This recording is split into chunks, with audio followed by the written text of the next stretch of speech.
You make like a milli meal for yourself, you know, and you eat all the milli meal that you can, and you forget that you had to sow some of the millis so that you could have another harvest, and from that harvest you could get more millis. It's time that we begin to realize that we're being taken for a ride. We're being taken for a ride. And of course, we can say a lot about the ANC, because their record speaks for itself. I was driving past, I think it's Diepsloot here on my way to Krugersdorp, and I was looking at the shacks there. Hundreds of little shacks, maybe even thousands, right on top of each other, made of sunplanter. You know what? There are poles up there with electricity. There's a water tap over there that sometimes works even, that they can go get water from. But is electricity all that important?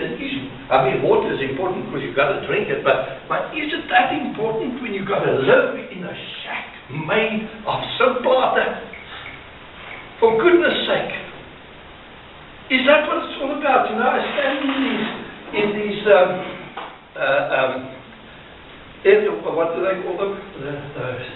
Those areas with the little sunplanter. Squatter cats.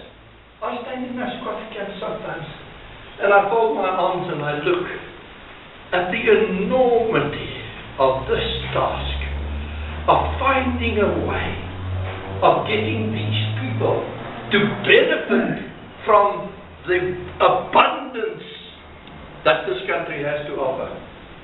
The abundance.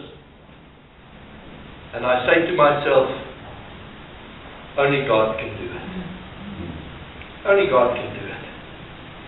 Because I've learned something from having been in politics for the last 18 years, and that is that politicians are basically corrupt. Politicians basically look after number one, after themselves. Now, I don't want to tell you that we can do without politicians, because we can't, because then we remove what Gerard was talking about. We remove the order out of society. The civil order is then removed. You can't have that. Then you have chaos, and that's not a formula that God puts forward. God says order. We need order.